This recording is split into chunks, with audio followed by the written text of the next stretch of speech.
So your presenters today are myself, Nathaniel Holmes, and Kyron Pagulayan. And just like in the image, I'm the tall, goofy one. Kyron is the smooth one with the moves. Maybe about 8 or 9 months ago, we underwent a series of trainings so that we can improve our delivery method in our organization. And the result of that is we've organized the content that we have into smaller chunks. And we wanted to be able to provide you with more self-paced options so that you can learn on your own. But additionally, we wanted it to be more interactive during the live sessions. With the Casements to CalPads transition, we've kind of are walking the line or straddling the fence, and that this training is not as interactive as they were for end of year. And we are heavy into demonstration, so that does require for us to dictate and show a lot of the content today. But we do have interactive elements, and as a consequence of this reorganization, we learned in our first version of this training that the 3.5 hours that this training used to be required every bit of that time. So as fast as Kyron and I went, the content we had was too much for 2 hours. And so since no one wants to sit and listen to me for 2 hours, as pleasurable as it is to listen to Kyron talk about CalPads, you have to also listen to me, and that's not worth it, right? So what we decided to do was to focus more on the batch file submission in this training, and to compensate for that, we will focus more on the online maintenance of data population. So that way we could get you out of here in 2 hours, cover all the content because the validations are the same, but if you didn't attend Tuesday's training where we discussed it with that audience, it may be a surprise to you. So I just want to set the expectation that this one is heavy batch, and we will complement it again on Friday with heavy online maintenance. So our objectives today are, first, we want you, the audience, to be able to identify the different file types expected to be reported for Fall 1, determine the data that is required from your student information systems. We want you to be able to perform the submission process through online maintenance and batch file uploads. And we want you to be able to resolve those errors as part of the submission process to overcome any reporting roadblocks. And we will do this through scenario discussion and demonstration. So this is the agenda. We usually begin with an overview, then we demonstrate online maintenance, batch file submission, and then wrap everything up. Well, today is going to be overview, batch file submission, wrap up. So let's begin with a discussion about the background of the student profile and the Fall 1 data population. So the student profile records are required for each CalPad submission, and enrollment must exist prior to any other record types being posted, right? So you have Fall 1, Fall 2, end of year 1, 2, 3, and this year we're going to reintroduce a different version of end of year 4. Student records are relevant in each submission. Student profile data that's relevant for Fall 1 or required for Fall 1 are these 6 file types. The SCNR is the enrollment. It's highlighted in purple, and you have to submit the enrollment to establish ownership of your student data. The SINF, the SPRIG, and the SELA, the Student Information, Student Program, and Student English Language Acquisition, come through batch file submission to your from your local school information system through batch file submission into CalPads. You're going to manually upload each of these files, right? And then these 2 new file types, the SPED and the SSRV, are for students with disabilities. And these files come from your special education system, and they are going to be pushed into CalPads through the application program interface. We call that the API, right? So all of this data is coming from your LEA, but through different methods and means. So the student profile data population that is required for Fall 1 is the basic building block for the rest of the data reported in CalPADS. The enrollment programs, English language acquisition, will help determine the course enrollment EL services needed for fall 2, right? In end of year 1, these same file types need to be updated so that we can report concentrators and completers. Again, the focus is this is part of the student profile, and the student profile is an essential element of CalPADS, right? And then program participation. That data that you may submit now will come into play and be reported in reports in end of year 2. Discipline and absent summary are the sum total of events that happen or attendance throughout the year. But the reports can be aggregated and filtered by race, ethnicity, right? When you're trying to find out if students have been suspended proportionate, right, to demographic populations, you need to know the student information, which has race and ethnicity. And then end of year 4, students with disabilities, of course, the student data. You're also going to have to identify demographics and special ed program and services. And so this is a great place to start if you're new to CalPADS. So quickly an overview. The information, the data comes from your student information system, right? There's 2 systems.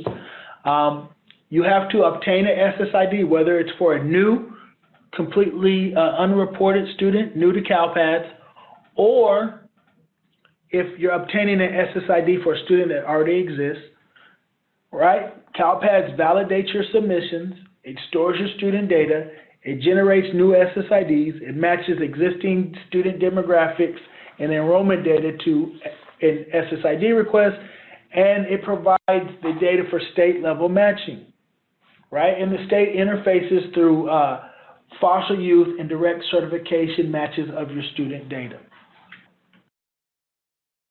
So the SSID mentioned in the previous slide is required for all K through 12 public agencies for students enrollment in CalPADS, right?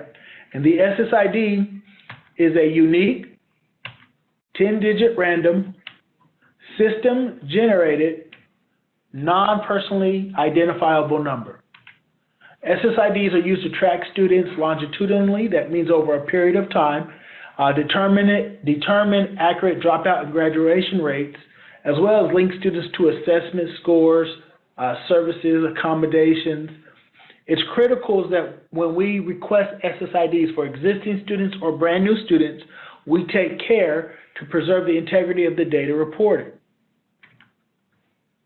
So we do have a question for the audience, and if you would add your answers to the chat box, I would greatly appreciate it. Can you tell me what is ownership? When we say ownership in CalPADS, what do we mean by that?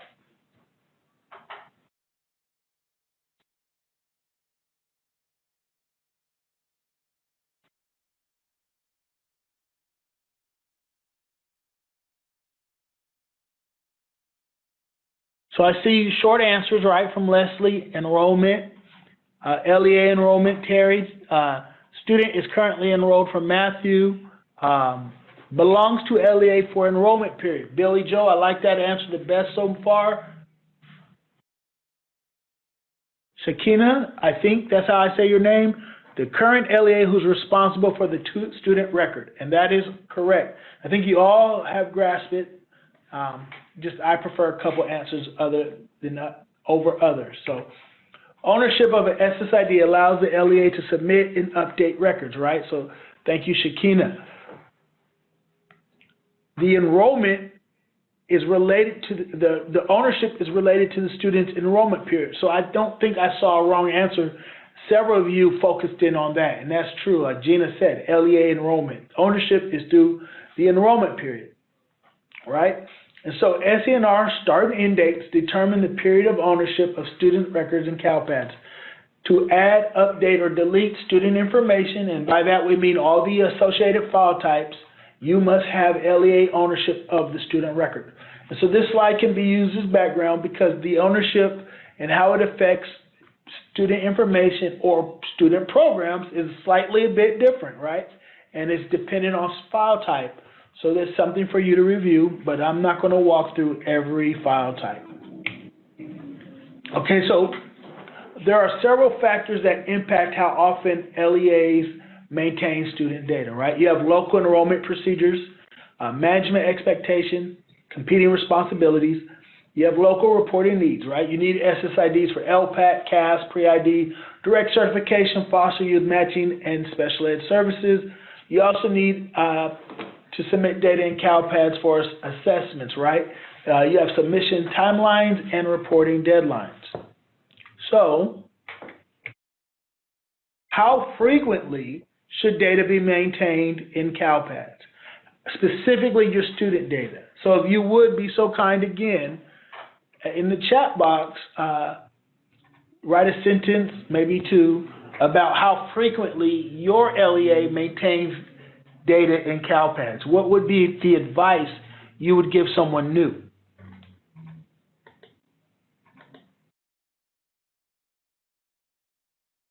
So already we have a difference, right? I think Don says once a week, but Billy Joe says monthly. Judy says 2 to 3 times a week. Sean says at a minimum every 2 weeks.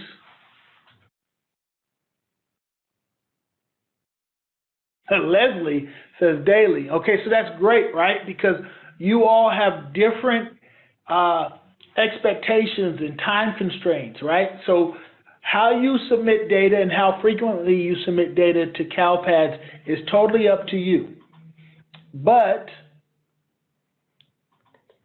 what is recommended is that you submit it frequently, right? And you should update it on an ongoing basis. We definitely did not see anyone say for the submission or seasonal. And I've talked to LEAs in the past that have described CalPads submissions as seasonal. And if that's your perspective, you're going to fall woefully behind and you're going to have trouble certifying, especially with the addition of students with disability data, right? And so CalPads submitting data on an ongoing basis, whether it's daily, weekly, or monthly, makes it easier to select the correct SSIDs for transferring students. Students come and go all the time. It ensures that LEAs have access to current data, helping LEAs place new students in appropriate programs, right? So you may not have a complete CUME file, but if you need to know if a student's in a migrant program or maybe there's special ed services that they're getting, it minimizes your workload during the collection window. Most importantly, it minimizes my workload during the collection window, and it ensures that the ODS is up to date for assessment, state matching, and accountability. Yeah, I was about to interject. The last line is more appropriate for LPAC testing and also for SBAC. So it's important that all of these are updated regularly, especially TOMS requires about 1 to 2 days before the data is reflected. So Kyron was mentioning in the spring, if you're not familiar, the CAS testing and TOMS service that we use, you update your information in CalPads, but that's not immediate. It's going to be a 48-hour window before your student appears. So if you're doing this regularly coming into testing, it will already be updated. That's a great point, Kyron. So for Fall 1, what do you need? What would be the reporting survival kit? You need the appropriate user roles, right? So you need to be able to search for your students. The SENR edit and view role allows you to submit the enrollment file, and then all the associated edit and view roles are needed for the different file types. Someone is going to need a SPED edit and view role because they have to submit special ed data through the application program interface, and someone's going to need the SSRV role, view and edit, to submit the services associated with the special ed program. So although they may not have a need to go often into CalPads and look up students, they need credentials. Your special ed person will need credentials to submit the data through the special ed system. Okay, and then you're going to need the free and reduced price role for direct certification. All right, and so you need to find the results. And then CalPADS documentation. What resources? User manual. It's the best resource you have. It's accessible on the internet. You can Google search and it comes up quite frequently now. It's in the footer of the CalPADS. It's also in the left navigation. The CalPADS code sets recently updated. File specifications, error lists, all recently updated. CalPADS data guide. That's my favorite CalPADS document other than the user manual, and it's being updated now. The valid code combinations. Not my favorite document, but very useful. It's really useful for Fall 2 and really useful for what will now be the Students with Disabilities data submission, the SPED and the SSRV files. So how does data get into CalPADS? There's essentially two ways, right? Online maintenance or batch upload. Online maintenance, you report students one at a time. You edit data manually using the user interface. There's certain functionalities, not limited, but exclusive to online maintenance, right? Modifying a student's gender or name has to be done in online maintenance. There's a manual foster youth match in online maintenance. And the ELAS correction codes, that is only available in the online maintenance functionality. And so there's going to be reasons why you need online maintenance, and that's why on Friday we will do online maintenance. But many of you, and we do think it's more efficient to do batch file uploads, right? And so batch file uploads allow you to do more than one student record at a time. You enter the data in the SIS or through an Excel file, and then upload the extract into the CalPADS, right? And so with a batch file, the only data entry you're doing is in your student information system. You don't have to do it first in your student information system and then do it for an individual student record using online maintenance. Now, new this year for CalPADS, again, is the API, the Application Program Interface, allows students with disabilities data, that's the SPED and the SSRV record, to transfer directly into CalPADS, okay? We'll talk more about that later. And so regardless of your method of submission, the process is largely the same, right? You first enroll your students, which includes requesting the SSIDs. You verify your matches, right? This is an individual step because you have to take care, you have to do your due diligence. Then once you gain ownership, you see the handshake in yellow and the handshake in blue, you have control of the student record for your enrollment period. You can submit, and you are required to submit, the associated student data to complete the student profile, right? In the student profile, you're establishing the demographics in the student information, the programs that the student is eligible or participate in, the student's English language acquisition, special education programs, special ed services related to the program, right? That entire profile has to be built out for Fall 1, several different file types. And then you have to regularly maintain the student data because student data changes all the time. So this is what it looks like, right? The dependencies for all your files as it regards to validations begin and end with the student enrollment. Once you have student enrollment submitted, you can submit all the other file types, right? The green files come from your student information system. They're going to be submitted through batch file into CalPADS. The two orange files are those special ed files being submitted through API. Notice that the SSRV follows the SPED. You first have to submit an SCNR file to have ownership, then submit a SPED record, then you can tell us what services are related to the SPED record, right? The recommended order is probably best because there's a discrepancy extract associated with student with disability data. And so the student information file, if it's submitted before your SPED record submitted, it will decrease the results on this extract. And we're working on a data population training for special ed currently, And so we will explain that with more detail in that training. Or if you were fortunate enough to attend one of the vendor trainings, Brandy or Shiloh have described it there, and I'll leave it at that. So we're going to skip online maintenance, right? And we're going to do a demonstration of SSID enrollment, right? And so just real quickly, the student enrollment file is used to establish ownership of student records and CalPads. It determines cohort inclusion and cumulative enrollment counts. It designates district of geographic residence for transfer students, and it gives the student their enrollment status. The exits we will save for end of year because you do have to exit the students in CalPads, but currently the focus of Fall 1 is getting these students enrolled. So let me switch my screen.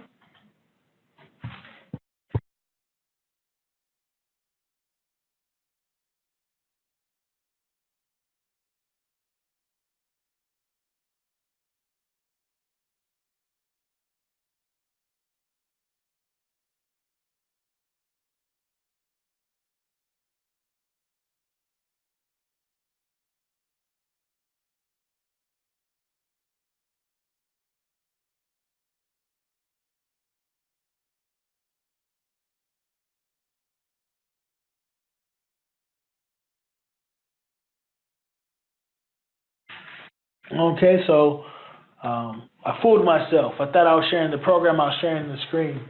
Hopefully I didn't drag anything I didn't want you to see, like Marshall's head floating on a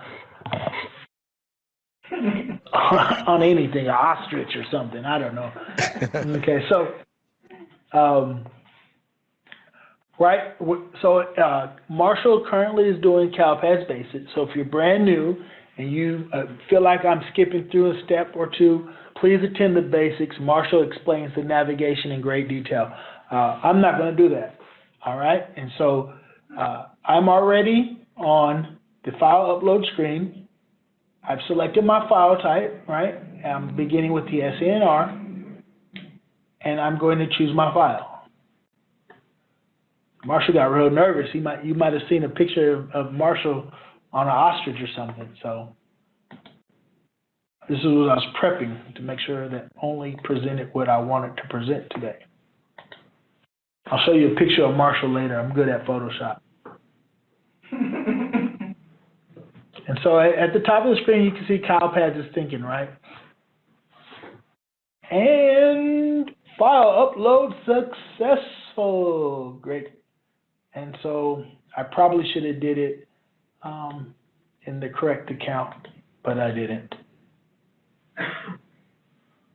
So let me filter for submitter. I'm using the state level account, right? I should have used, we're in the test environment. So you can see it says test.calpads.org. It's not real CalPads. It's a test environment, so we have fake data to preserve the privacy of real students. And I have an account that's associated with the LEA, but it doesn't have view of files that I submit through my state level account. And so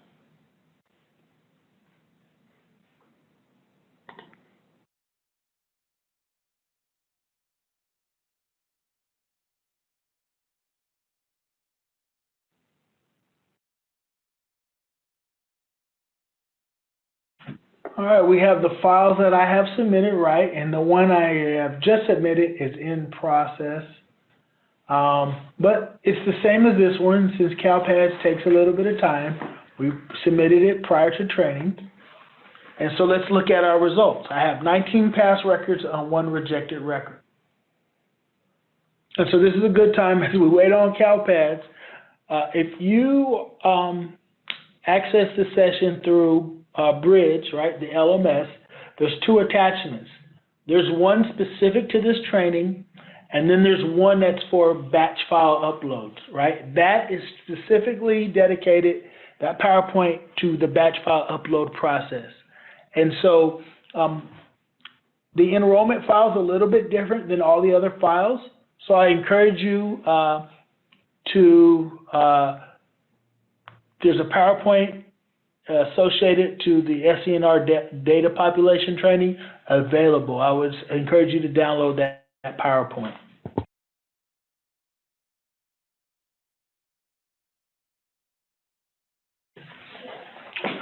And so, as you can see, this is the view submission detail screen, right? A summary of results is at the top. Currently, my file status is in review. I'm reviewing it. And my errors are here, and then a list of those errors are down here, right? And so I had one rejected record, but it produced two errors, SENR 027 and SENR 999. So anytime you see a 999 error, ignore it. Waste no time on it. It will resolve itself when you correct the other errors. And in fact, it says that, and I've never known it to fail. So you focus on all the other errors, and it will resolve itself. So I did have warnings, but they're not fatal errors, so they won't prevent me from posting the records, right? So these are just warnings. So the first thing you want to do is resolve your fatal errors. So I look at SENR 0027, multiple primary enrollments in the LEA. I see this record here, and I open it, and it says student school start date, 2019-9/1. Well, that's the correct date. I don't know why that would be triggering a problem, right? So anytime you have a discrepancy in CalPads that triggers a fatal error, you want to look at the CalPads ODS and that rejected record. So I have my rejected record here. I'm going to open a new window, and I'm right-click new window.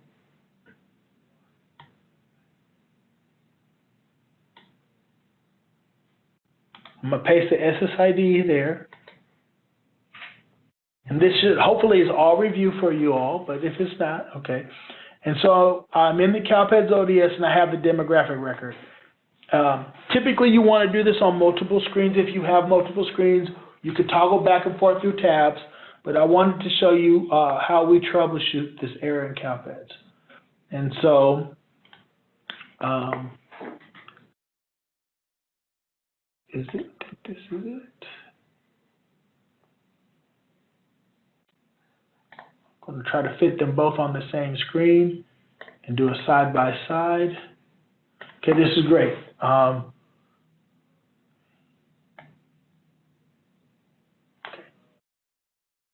So the field name is school student start date, right? So I'm going to make a comparison to the fields validated, and we identify the fields validated using the CalPads error list, and I'm going to look. And so I see 9/1/2019 and 2019 9/1. It's the same date. Why would I trigger an error? Well, that's why you need the error list, right? Because CalPads gives you a help, but this isn't where my problem is. This is the exact same field. The other fields validated are the school of attendance. So let me make a comparison there. My rejected record, I had my student enrolled at Emerson Elementary. In CalPads, I have the student enrolled at, the students enrolled at Berkeley Unified. The student cannot have two primary enrollments. Either the student is at Berkeley Unified or at Emerson Elementary. I would go back to my student information system, confirm the correct enrollment, and submit a new CalPads enrollment file, right? I could, if this record in CalPads ODS is incorrect, I could update this record, but I have to make sure that that record is consistent with my student information system. So that is, a scenario, a way that you would work through your error. And we chose SENR 27 because it's quite a popular enrollment error. So we're going to go back. After we would have resolved all our enrollment errors, we'd submit new files. All of a sudden, we have no rejected records. So as we are examining our past records, this is unique to the enrollment file, right? SSID requests show up down here. Everywhere the disposition says ready, that's a request that has been made that you need to confirm and select, right? And we'll go through that shortly. Enrollment updates or exits can be posted in the school status summary. If I were to click this button, you can see each individual schools, how many records remain in the post, and post them individually. Post all does nothing for my request. It does nothing at all. So there's 3 different types of SSID requests for students who do not have SSIDs, right? There's a match status for new, single, and multi. And so we have examples of all 3. So a new match is a student that has never been in a California public school. And CalPADS did not match any demographic records, right? So you click new, and you only have 2 options. I can either assign the student SSID or select none of the above, or I can click cancel and not make a decision, right? I would, if I have a student that's a transfer student, I know they've had a public school enrollment in California, I would not select new. I would do my due diligence, see if I can find out the middle name, the last name, look in CalPADS at the previous record of enrollment to see what the SSID was, because I would expect a transfer student to have an SSID. Now, single is the result of a match, and only one match, and that match is 100. So you can see the match score at the top, 100, right? Toca Burrito is definitely this student, right? And so if I thought this match was accurate, I would select that student, and I would click Save. If I didn't have confidence, I would click none of the above, or if this was just a student with similar demographics but not the same student, I will click New SSID. And then multiple match is more of the same, right? So I have, how many matches here? So I have 1, 2, 3, 4, 5, 6. So I have 6 kids named Captain Marvel, right? And none of them are 100%. So I have to review each of these students and their demographic information to identify, right? And some of this, right, 97, 97, 97. They're all likely to be the student I'm looking for. So I may need to look into their demographic records at the parent or the race ethnicity history to help identify whether or not this student is the one I'm looking for. This is a shortcut, a preview.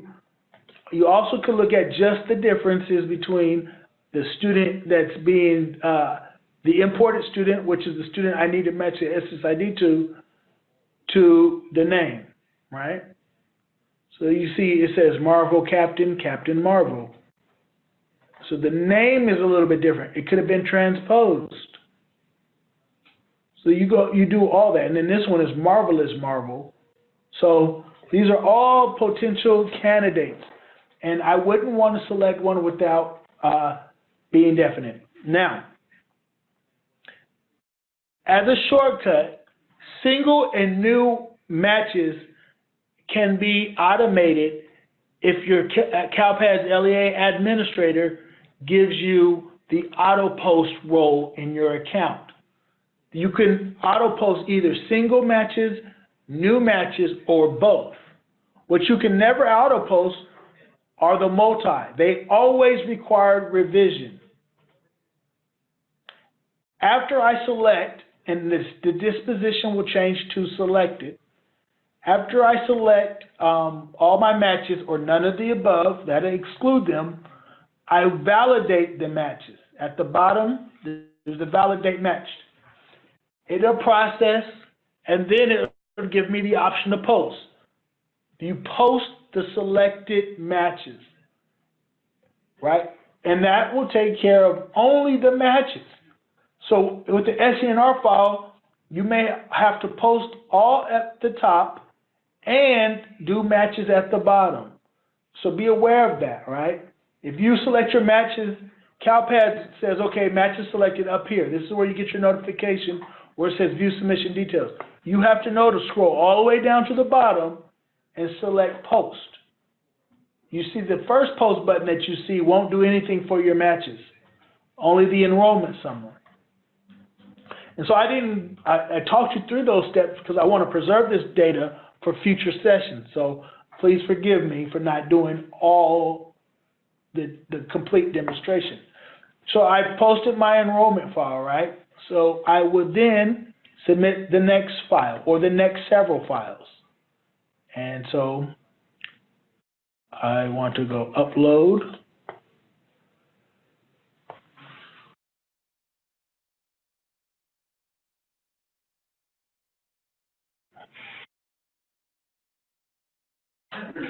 You know, over an hour already? I'm sorry, I'm 1:30. So I'm gonna try to be done with the SINF in about 10 minutes. So I was just telling Kyron, you know, in the trying to keep us on schedule, I wanted to be done with the SINF here soon, and CalPads is taking forever. I know you guys know about that.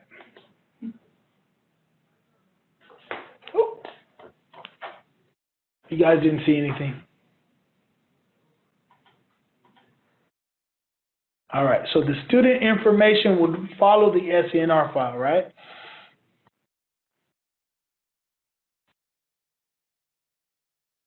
And we're good to go.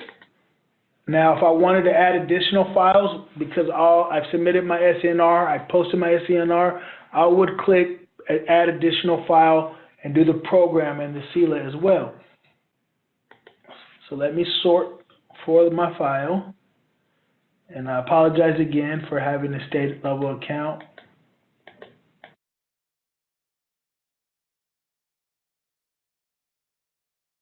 And apply. And so I submitted my student enrollment information, and it's in queue.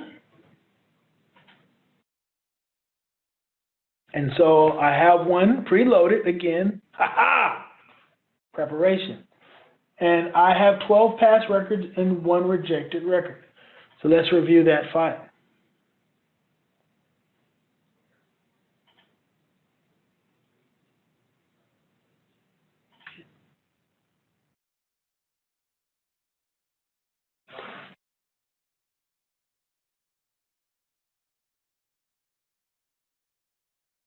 And here are our results. Great. And again, the first thing you want to do is troubleshoot your rejected records and then move on to your pass records, right? So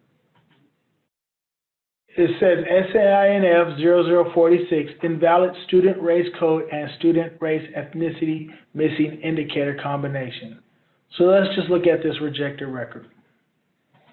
And so I have this combination of 2 fields in my file. I'd reference the CalPads error list and look at the rejected record. It would identify the 2 fields, but those are in the name. And then it would refer me to the valid code combinations document and it would tell me what the problem is. The error, quite frankly, is that I said that the student race, let me see what it says. 406? Yeah. Student race missing indicator field value is in.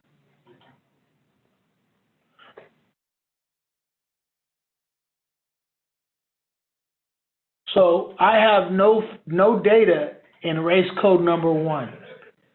Although I have race code 2 and 3, I said the student race indicator is not missing, but I have no data in race code 1. You can't omit 1. If you submit 1, you have to if you submit 2 and 3, you have to submit 1. So it was just an error in my file, right? Student race code should have been populated here 1, not in 2 and 3. And so Although my race isn't missing, it's not correctly populated to the file specifications and the conventions, and that's what triggered the error. So I would resolve it by populating the data correctly in my student information system, and then I would resubmit the file and move on to my pass. Once I have 100% pass record.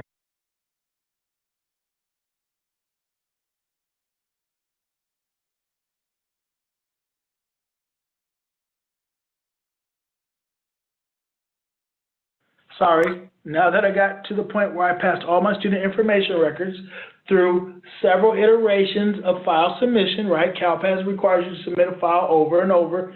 You have no more failed records, right? I ensure all my data is getting in. I can see my past records, right? And I can cycle through the different pages because 10 at a time isn't much. Notice there is no post all button or functionality down here other than opening a record to look at it in more detail, right? And so I would just post all. And that completes the student information portion, right? It's quite simple. There's not a whole lot of matching involved. And that's where I'm going to submit my demographic records and whatnot. And so we will tab over back to the PowerPoint before Kyron comes on and review the student information. Just give me a moment.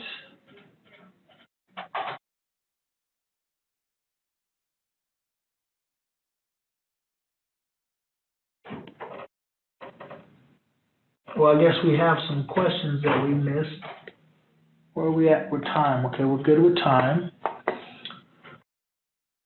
So I'll ask you some questions, and you all can ask me some questions if you have any.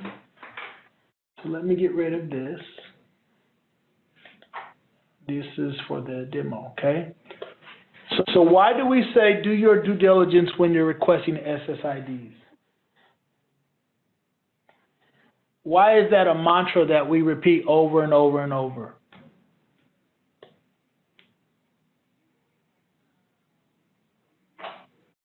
Alarni, to avoid duplicate SSID, so you don't create duplicates, reduce duplicate records.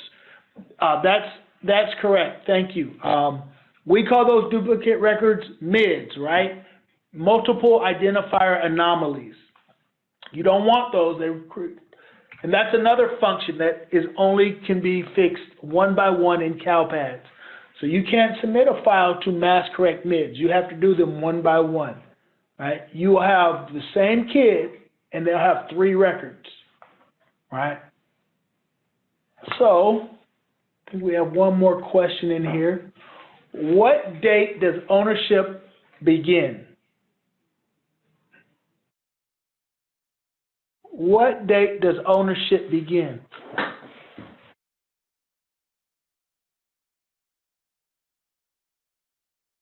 Anna, you knocked that one out the park, quick and easy. The enrollment start date. Thank you, Gina.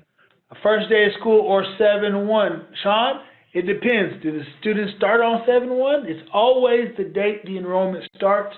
So we don't want to mislead anybody. And now the student information. So we kind of went through the demo, right? The sequencing and the timing wasn't there. The student information is required for all students. The student information is comprised of demographics and address data, and it's updated when the enrollment changes or when corrections are required, right?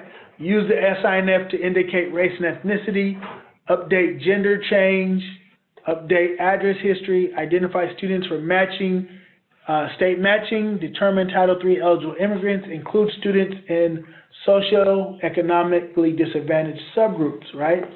And oops, went too fast. Students' demographics are important. We know this. How is the data used in CalPADS and outside of CalPADS? So what is the data used for? What is your student demographic data used for that makes it important? So in terms of LCFF, or state matching, right? We have several different reasons.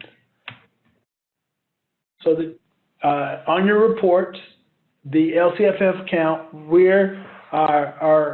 the demographics are used to identify students as socioeconomically disadvantaged in some cases, or Title III eligible immigrants. They're also used for accountability analysis, and students' demographics are used for state level matching, like direct certification and foster youth. Okay. Okay, so let's move on and with the next file that you guys need to upload to CalPads, which is the student program file. The student program is used to report data to CalPads regarding student eligibility in state and federal programs. So in the actual SPRG record, this is used to identify students who are eligible in federal and state programs and accountability subgroups. And this is new this year. Your English learner instructional strategies that came with your educational services in the CRSE file before, it is now being reported as an attribute under student programs. And then also this is used, the SPRG record is used to include students in economically disadvantaged subgroups, which is included in the LCFF report. So here, let me just ask some questions here right now. So what do you normally submit for, what programs does your LA normally submit for Fall 1? I know Anna and Billy Joe, I know you guys have got some Fall 1 programs. Gate Harry. Home, okay. Okay, the common ones, FRPM, TK, okay. Okay, so here are the programs collected in Fall 1. Again, you have your free meal, reduced price meal, gate, homeless, TK, Title I Part C migrant. And then you also have programs that are collected as part of the end of year submission. And these are the programs. However, if you have the programs, if the student's eligibility is already established regardless of what submission period it is important that you submit those SPRG records to CalPAD so that the student's eligibility or participation is already established in CalPADs. Okay, so as soon as you have the data in your SIS, send it to CalPADs. As you can see here, both Fall 1 and end of year has two programs that are being collected. You have homeless program and TK program for Fall 1. So basically homeless and TK are included. Homeless program is included in the FRPM determination as well. So, and so as I mentioned, there are programs that are categorized as eligibility programs, which are normally collected throughout the year, and then participation programs, which are normally the end of year programs. How eligibility means that the student met all criteria to be eligible, however, they are not necessarily receiving services. And then participation, of course, means they met all criteria and they are participating. So this classification here is automatically assigned by CalPADs, regardless of the code that you send into CalPADs. If your SIS still contains that eligibility and participation codes, CalPADs will automatically classify a program as eligible or participation based on the program code associated to that program. Okay, so for online maintenance, let me just demo some stuff here. So let's go and do demo. We could just probably skip this for now and just discuss the student program details model.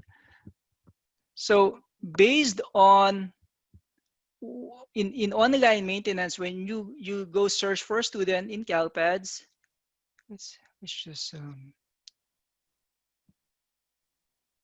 let me just switch to demo instead. And so what I'll show you right now is how to go into a student program record in CalPads, and also show you the modals and also the fields appropriate to that are required based on the program codes that you will be reporting.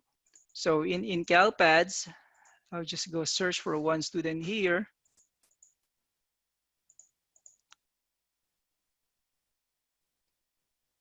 If you have the roles assigned to your account, you should be able to expand the programs and all other file types. Okay, and so we just open one record. So in this student, depending on the program code that you indicate, there are fields that are not required or that are required to be populated. So let's say for program 181, it doesn't require any of these fields. However, if you choose program 191, which is the homeless, you are required to submit or data for homeless dwelling type, the runaway indicators, and the unaccompanied youth indicators. And then for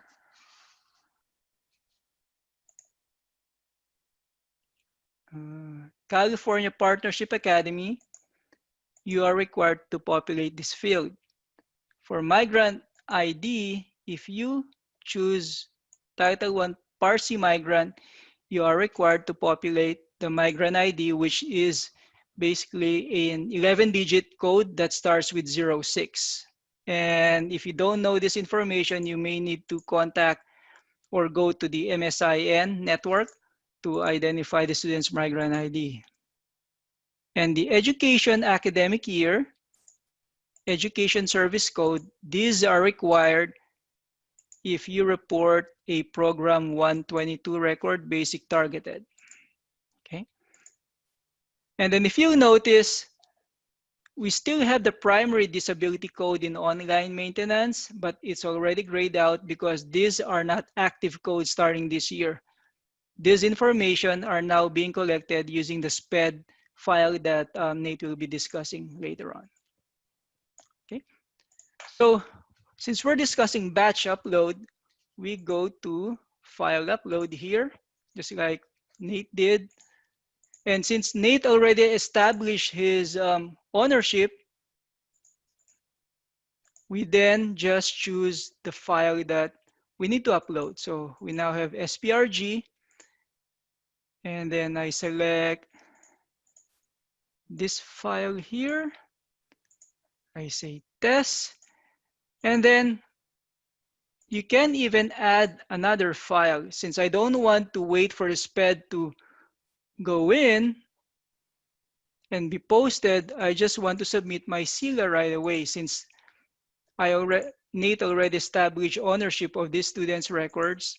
So I can submit multiple types of files and even the same files if want. So we choose that, and then test SILA. So now we upload the files to CalPads, and I'm under CSIS Training Berkeley. The files were uploaded successfully, and we get this error. Oh, no, that's not the error. It's still in queue. Okay. So notice here that I already submitted the student program file earlier. So we can go ahead and discuss the batch file component of this. So we click on view. And of course, we had 3 schools in here. We have some errors, GER5 and SPRG 999. And we also have some records that passed.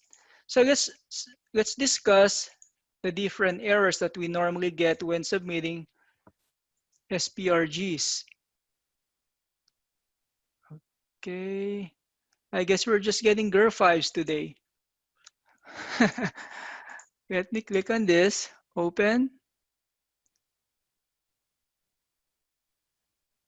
Ah,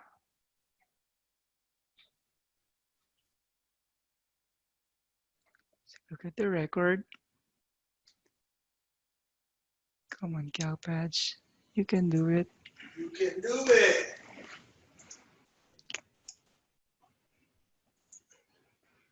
So it appears we don't have ownership of this student, Lewis Clark. So we copy this, his SSID, and we open a new tab.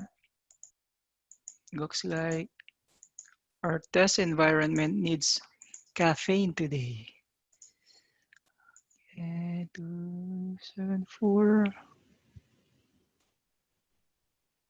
So normally GER 5 triggers if the student, number one, has no enrollment, or if the program start date is earlier than the current enrollment start date reported in CalPads. So let's test. Let's see what the problem is. So based on the error list, GER 5s occur because of the school of attendance or the enrollment start date. So here, the student was enrolled last year, and he was enrolled at the district level. However, we are reporting a file with the school of attendance in, what do you call this? Longfellow Arts and Technology Middle. So that's the reason why we're getting a GER 5. So we then investigate. You could either go back and check if the file was posted. Hey Nate, did you post the file earlier? You didn't, huh? Okay, so that's the reason why we're getting a GER 5. So if you submitted multiple files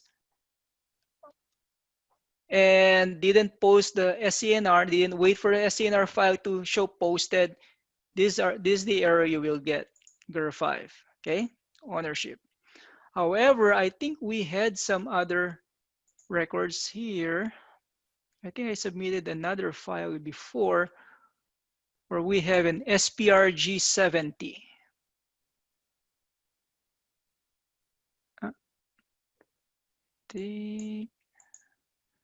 Let's just go back 1 month ago. If you all hate troubleshooting SPRG 70 records, you're not alone. I hate it as well. So for SPRG 70, you just have, it's basically an overlap of the student program that you're submitting to CalPads versus the existing program in CalPads. So we have here 10. Let's check this. This was from an old file I had. So I have a SPRG 70 and it has 5 records. So let's look for that, SPRG 70 for Jimbo Jones. I open this, copy his SSID. So for SPRG 70, the thing that you need to look at would be the start date and the school of attendance. So SPRG 70 is just saying there's an overlapping program records at the same school that you're reporting the student in. So we go to this SSID and this program, and we have this record. So notice in our rejected record, the program membership start date was 8/30/2018. School of attendance was Berkeley High. However, this would have gone in if the membership start date was the same in the existing record. However, since this membership start date is different, you get a SPRG 70. Or if this was closed and you enter an 8/30/2018, which overlaps this, it still triggers a 70. Okay, this would have impact all other program types like migrant or FRP, migrant ed, what else, Nate? Gate, all of those things. And also special ed if you're still submitting all data to CalPads. Okay. Then we also have here another error, which is the SPRG 276, 277, 278. These are just errors based on missing information. So since I mentioned earlier that the dwelling type, runaway indicator, and unaccompanied youth should be populated if you chose, if you're submitting a homeless program, apparently these are missing in the record. So let's go to this student's record.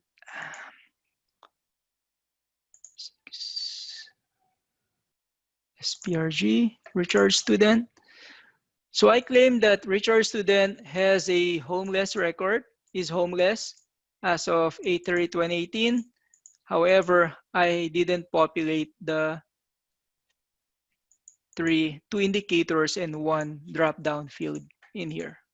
So that's, you will get SPRG 276 when this happens. So let's go to this one student here and let's try adding a new record just so we can trigger one more. So I have here the student at CIS Berkeley High, and I am reporting him as reduced price meal. Where's reduced price meal here? There you go. And then I say today's date, and I say validate. This should trigger a Sprig 254 error. There you go, a Sprig 254 error. Why is that? That's because the student already has an existing record in CalPads. So let's open a new window.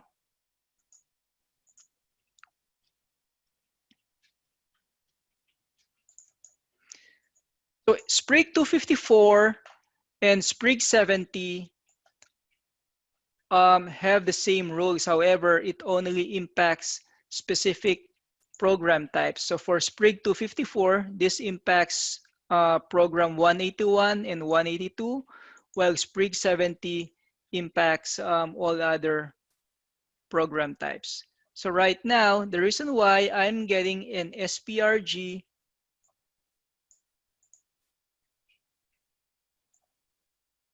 error is because the student already has an existing record here, 8/21/2019, with the program 181 at Berkeley High, while I am reporting a 182.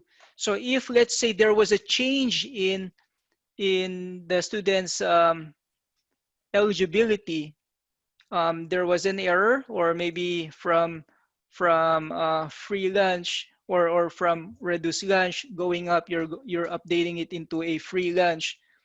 You first have to close the initial, the prior record, and then enter the new record in. You have to exit the prior record before adding the new record into CalPads. Otherwise, there would be an overlap and you get a Sprig 254 error. Okay. Okay, so let's go back to our slide here. Again, we have this information that are required, and let's discuss dates of eligibility. So the main goal of programs, mostly of submitting all of these programs during fall one, is for the student to be included in the LCFF report, as well as in other accountability reports. So to be included in the LCFF reports, here are some dates that you have to be aware of so that the student will be included on the report. So first, the student should be enrolled and actively enrolled on Census Day. Their homeless and migrant ed record should have a start date before the current Census Day, and it should be open. For foster youth, the student should be matched as foster youth on Census Day or prior to Census Day. And then for the direct certification, the student must be directly certified between the months of July up to November. So any direct certification matching between July 2nd and November 2nd will be included on the report. And then for NSLP programs, program 181, 182, based on income eligibility form, all applications received on October 31st should be reported with either a program start date of October 31st or before October 31st to be included on the report. Any other date after that will not be included. So if you receive the application on October 31st, regardless if it was approved on October 31st or not, then you may backdate the program start date to October 31st or earlier. Okay. Any questions on that before we move on to the SILA? No questions? Nothing. Okay. So now, why do we submit SILA records of students in CalPads? What's the reason why we claim a student as an EL or an RFEP or an EO?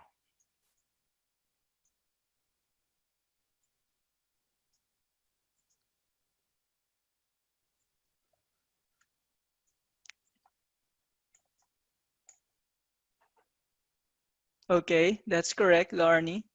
What else?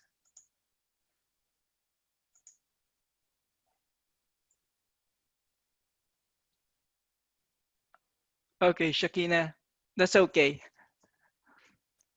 Okay, so we submit SILA records to CalPAS as Larnie mentioned for TOMS, for testing for LPAC, and also to determine if a student needs English language services. So again, we have here to identify the students as eligible for LPAC, identify who needs EL services and who is being provided the services, and then also to be included in the economically disadvantaged subgroup or for LCFF.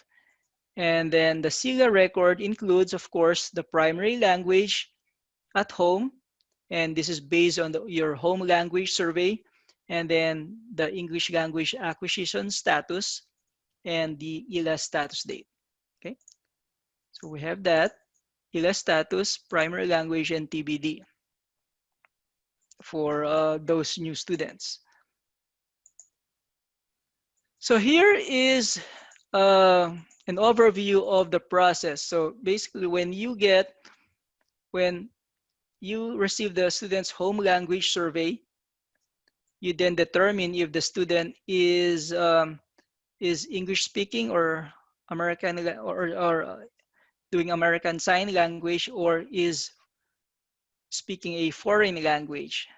Based on that, you then, before even marking them as TBD or testing them, it is important that you check CalPads for any existing status for CELD scores, or if the student transferred from a different school, you may check the student's cumulative file for any CELD or LPAC scores. Then if, let's say, you didn't have any information, then that's when you submit a record to CalPads as maybe a TBD for the student to be tested if the student has a primary language other than English or American Sign Language. Now, if you have the scores and you see a status in CalPads and that status is the same as what you have, then you don't have to submit that record to CalPads. Okay. So here are the different statuses. You have EO, TBD, IFEP, EL, and RFEP. So I have a question. After receiving the home language survey, of a new student in California, what are the initial possible status that you could indicate for the student?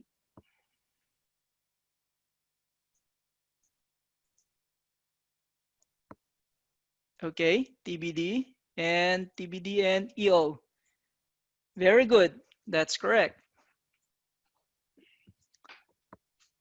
And okay, so initially it should be TBD and EO if the student is enrolls in California the first time, either of these two codes.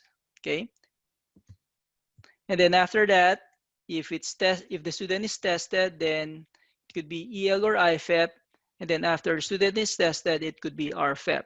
Okay, so for the primary language, again, the primary language is used to determine or whether or not the student needs to be assessed for LPAC. Okay, and it's determined based on the home language survey. So how many times does a student have to submit a home language survey?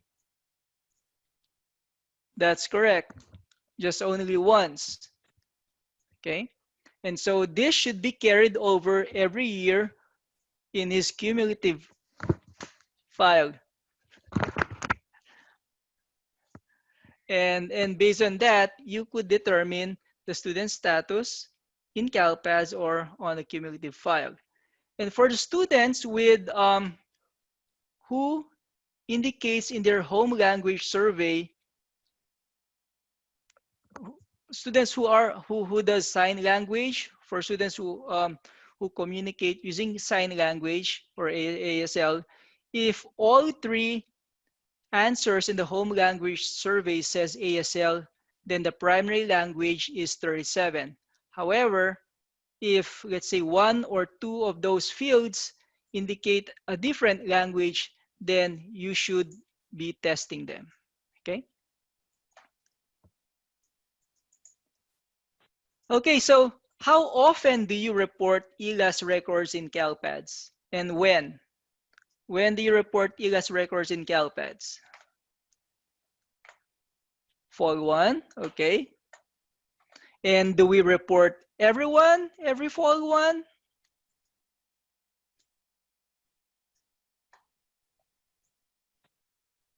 Okay, Don says when there is a change in status. That's right.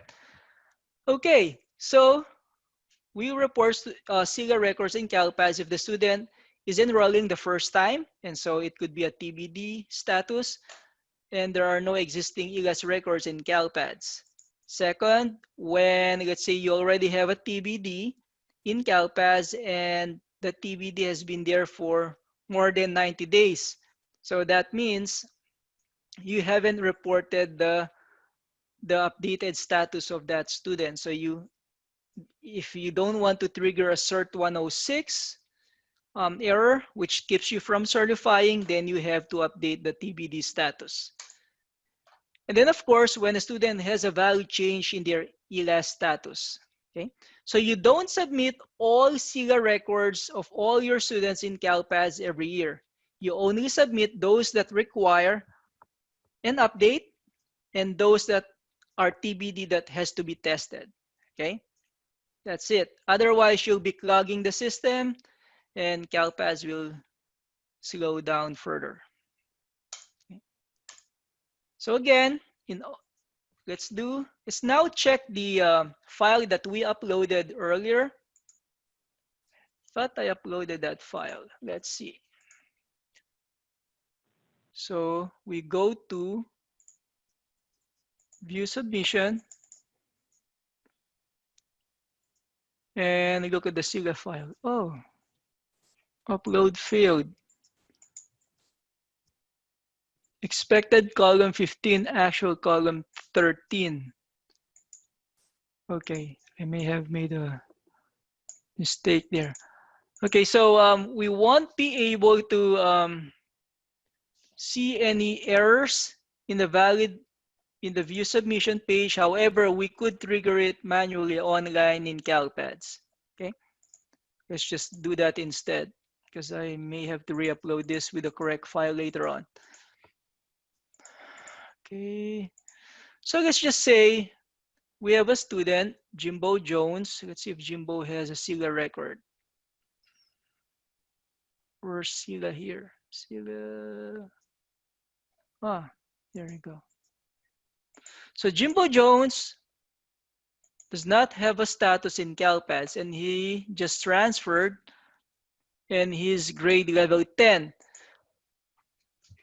So we add a SILA record in CalPADS. If you haven't submitted a batch file, you can manually do this in CalPADS by adding a new record for under the student detail section. Go add a new record. We then indicate the status date. Since enrollment start date was 8/21, we then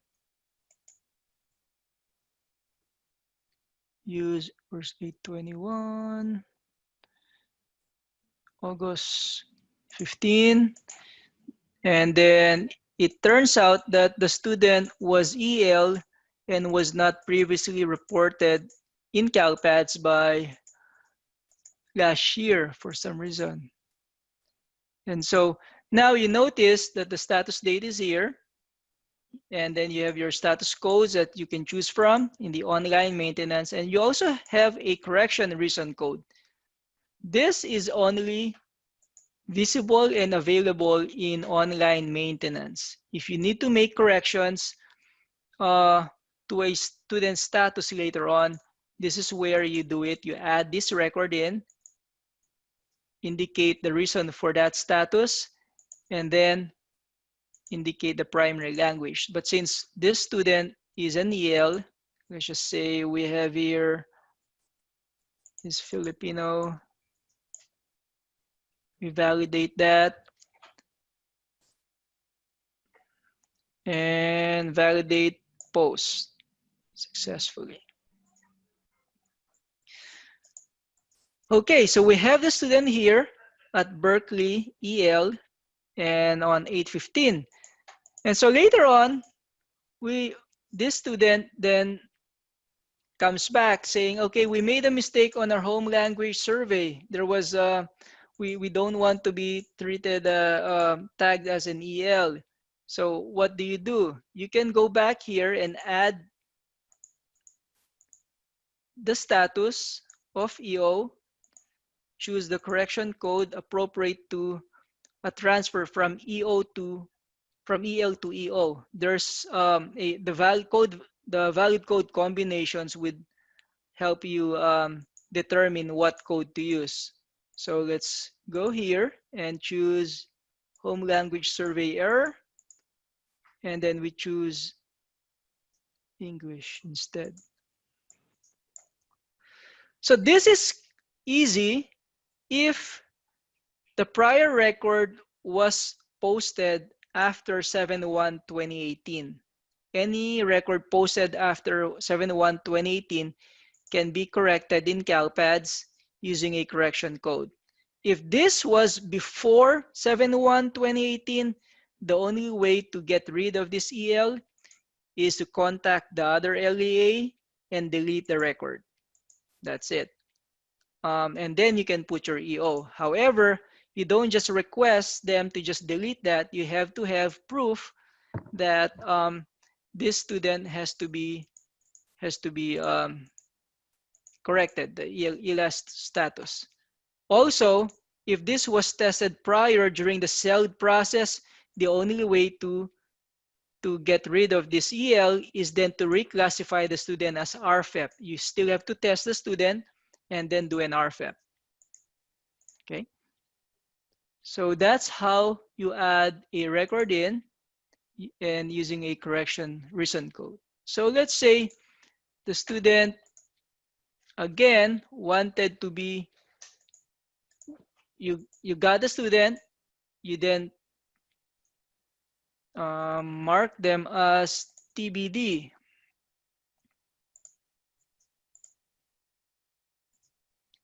Because apparently this student doesn't speak English at all, even though they claim that the student was TBD. So if from EO to TBD, you don't need a correction code, okay? And I'll show you why later. Spanish, validate, and we get this plethora of errors. So you have SIGA 255, invalid change in English language status code, 281, invalid English language status code for student, and date out of sequence 285. Okay, so now you're facing a daunting task of resolving these errors. So first you have to go back, just cancel this, and survey the historical information. So from EL to EO and then TBD. So now if this is a TBD, then make sure that the status date is after these records. You can just request a TBD and do a date before any of these records. Otherwise, you'll get a 255, and that's what the error. That's the reason why the error triggered. Okay, the SIGA 255 or 285 is because it's out of sequence. So let's go back. Do 18 TBD.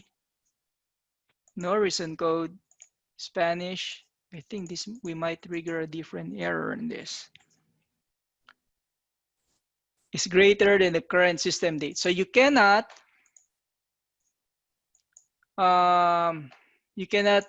submit a record in advance, okay, of the status date. So since this is 9/17, let's just assume that, let's just change this to 9/16. See if this would work. This might trigger an error as well, 283. So your SIGA mismatch, if you're the SIGA 283 triggers when you're submitting a record with the same status but a different date. Okay, so this happens often for LEAs who submits files to CalPads with a different date, although the student already has an existing status of the same status in CalPad. So if you get a SIGA 283 for a student who came from a different district, and that means that the status is the same and that you're reporting, there's no need for you to report the record in CalPads. Okay. So those are the errors. So I guess we'll have to delete this and then start over. So, but then those are the complexities that you encounter when reporting SIGA records. So let's move back. Let's go back to the SIGA file and let's discuss why. Okay. So then we click on the details, because this is the normal home language survey and ELAS status flow. Okay. So you have here your home language survey.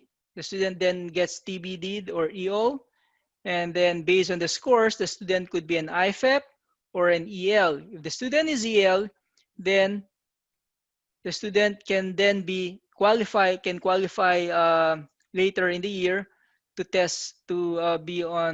take the summative testing. Once you take the summative testing and the student then comes up as fluent, then you mark the student as RFEP. Okay.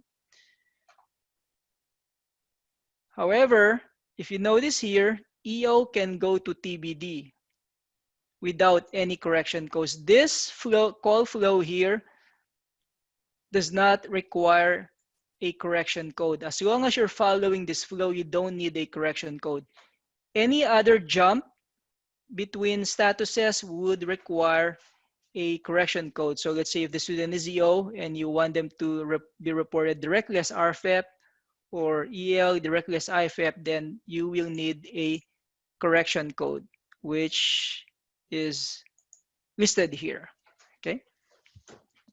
So just note that you can only submit a correction code if the prior status was reported after 7/1/2018.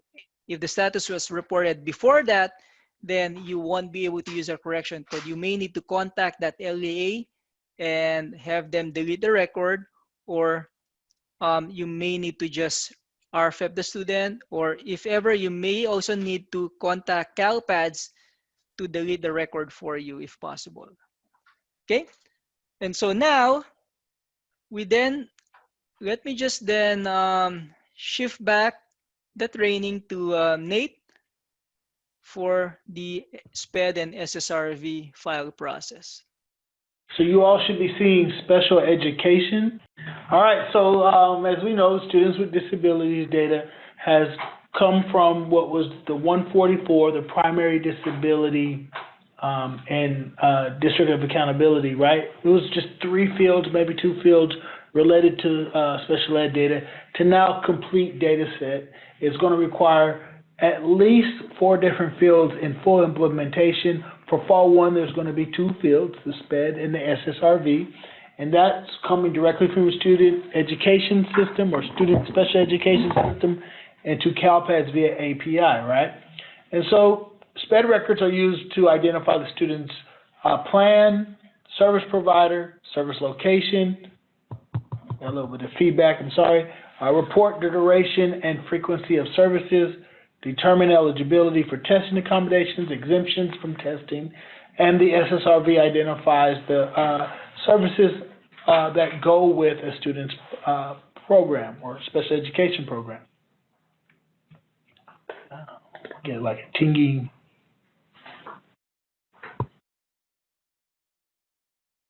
So the API looks just like this, right? Practical application, it's real fast, it's lightning fast. The API allows your special ed system, whether it's SACE, Cyrus, Welligent, to interact with CalPads directly. Your special ed person will still need you to provide them with credentials and roles appropriate for the submission, because you can't enter data into CalPads anyway without validating your authorizations. And then the rejected records come directly into the special education system, right? And there's various implementations. This is all dependent on the special education vendor. So the SPED and SFRV records that are applicable for Fall 1 will be the programs and their services, right? Test setting accommodations, post-secondary information is later on in the year. It's important to note that students who have been referred for services, those that have parental consent, and may be pending evaluation of census day should be reported. What this means to you, the data coordinator, is your special education system coordinator might ask you for an SSID for a student that has not been placed in any school, right? I need you to enroll the student, but I have no place for you to enroll them. So in that scenario, what is one solution for enrollment? Does anyone know? I guess we'll have to make a slide for it. We all have a code, right? That's equivalent to our district code, right? So under School of Attendance, if you looked at the drop-down in CalPads, you would have the district number as a school.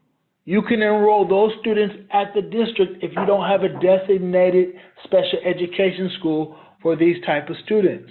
So that's not putting them at school A or school B, it's putting them at the district. So that's something to keep in mind.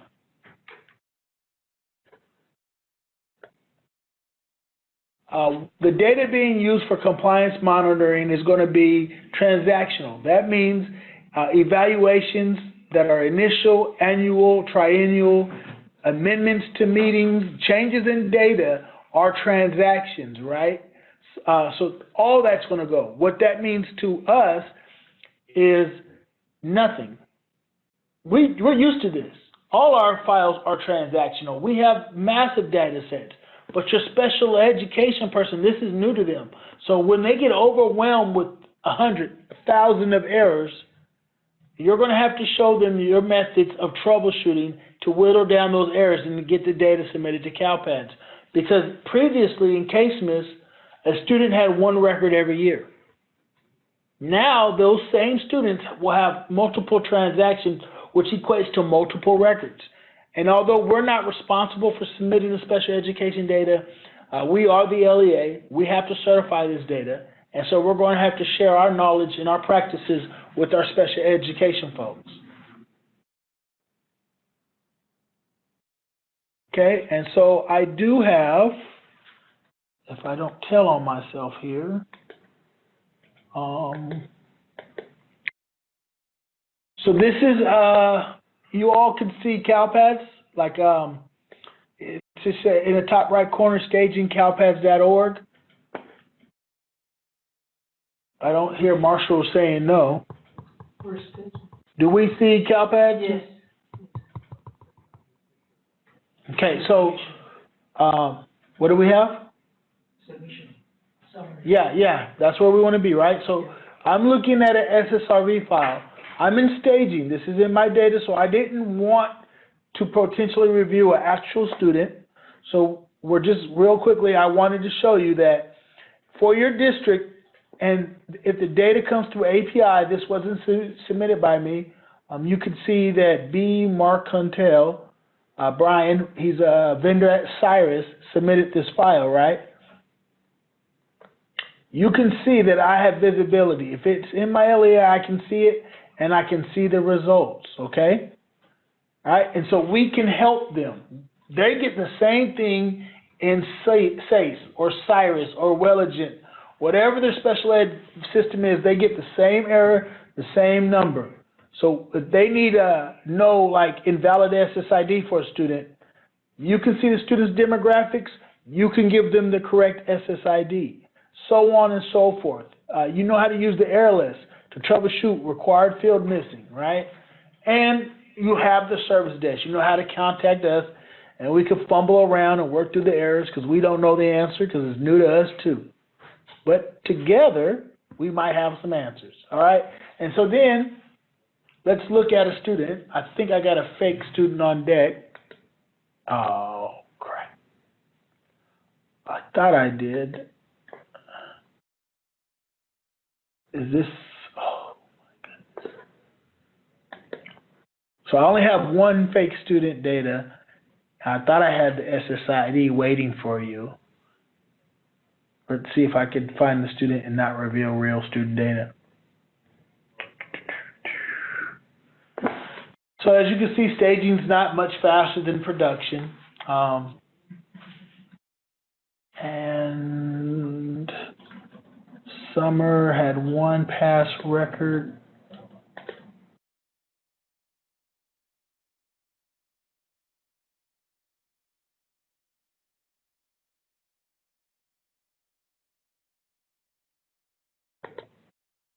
And so we're going to look at this student from Moore Park Unified.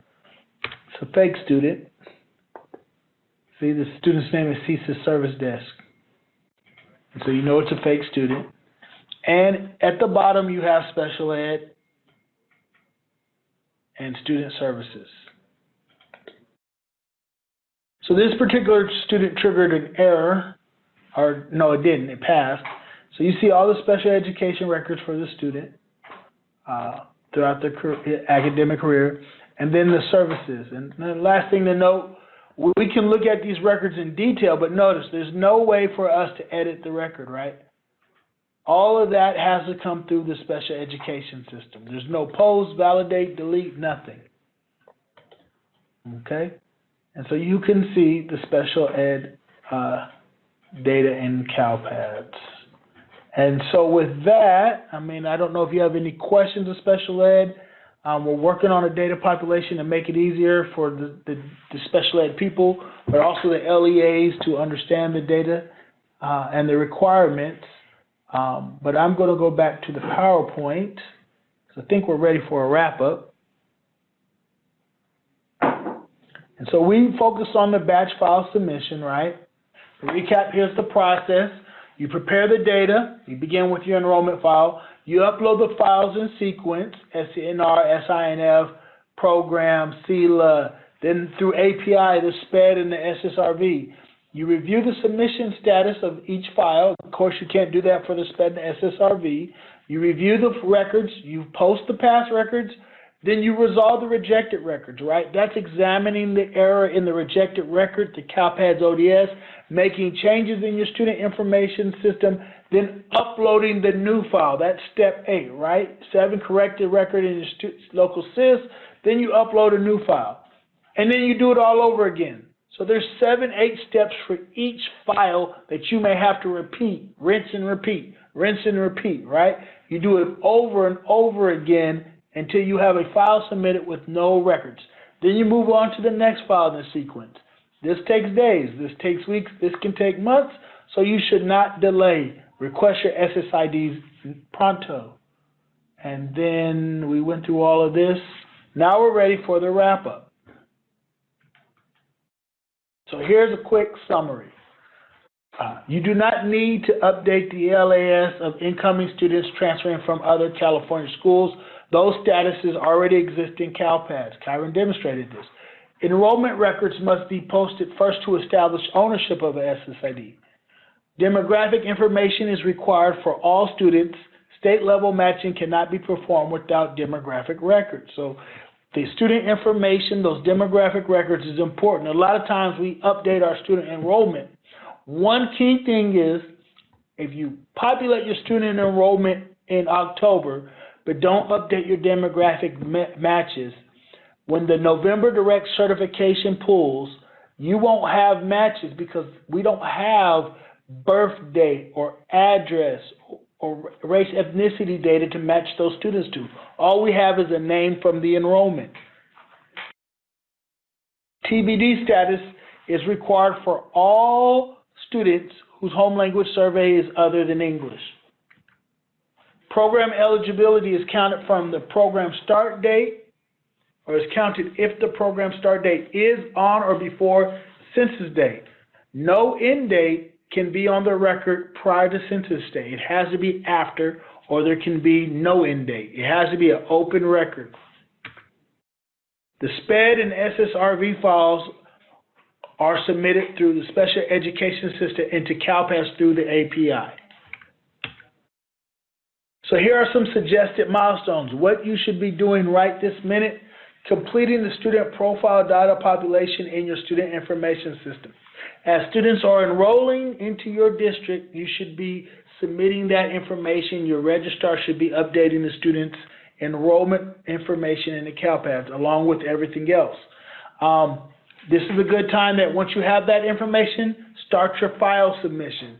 All those files, the SNIF, the SENR, the SPRIG, the SELA, SPED, SSRV, all can be submitted. But remember, until you as the data coordinator can upload the SENR, all of those SPED records are going to be incomplete and trigger validation. They're going to get GER 5s. Resolve certification errors, right? Anomalies. Review snapshot reports and update records as needed. Send reports to local data stewards, site leaders, and administrators for approval. So it's not just you saying the data is correct. Submit this data and provide it to those who have specific information, whether it's an EL program coordinator, special ed program coordinator, the person who's in charge of GATE. Give them all versions of reports that they can review and verify this is accurate. Then you can certify the data and feel good about it, or at least not be responsible for any mistakes. Then, very importantly, you should have your data approved by December 6th, because that will give yourself 2 weeks to make the CalPADS initial deadline, right? The self-approval needs to be by 12/20 for your enrollment and LCFF disadvantaged student counts to be included in the P1 for your LCFF, all right? So we need that data.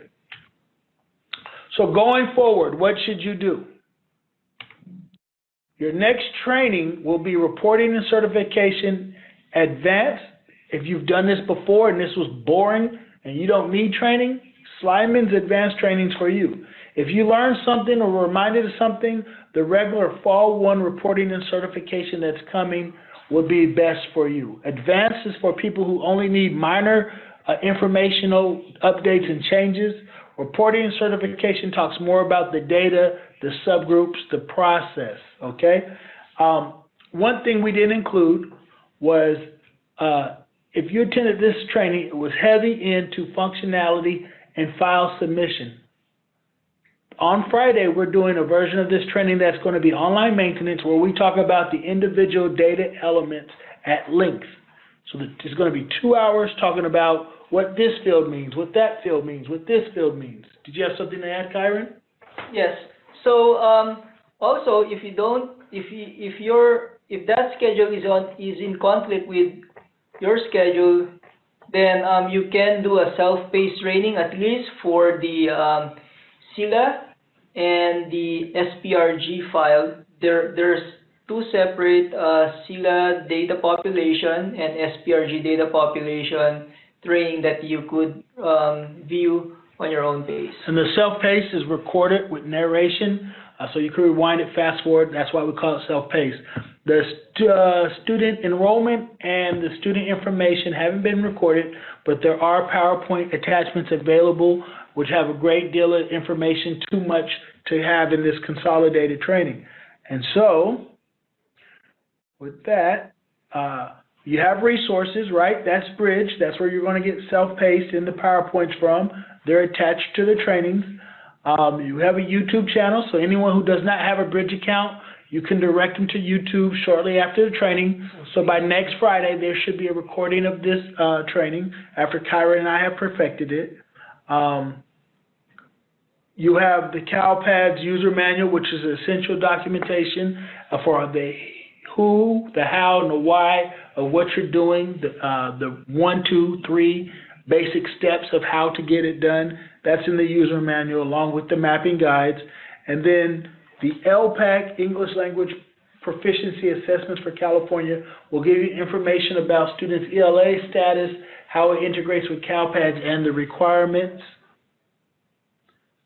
So if you need help, you have a CalPads monitor always available to you, but you have, for immediate help, the service desk. And the service desk is best contacted through the URL at the top of the screen that ends in default ASPX.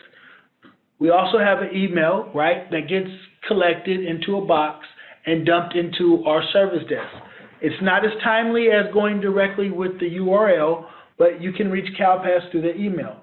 We have a phone number that gets transcribed into an email that gets dumped into the service desk. So even this takes a little bit longer, but if you can't remember anything but 916-325-9210, you can get in contact with us.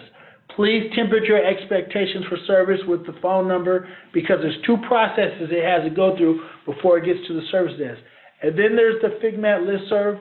It's an open line of communications that LEAs use to talk amongst themselves, resolve problems. We at CSIS add content to the listserv sometimes, but mostly it's one LEA helping another. She has Aries, he has Aries, they talk to each other. He has Power School, they have Power School, they talk to each other, they resolve their problems. And so with that, we greatly appreciate your time and your feedback that you spend with us. So we wanted to say thank you. And so unless you have any questions, that's it for today. And Marshall and Kyron like to extend their greatest gratitude for your attendance today.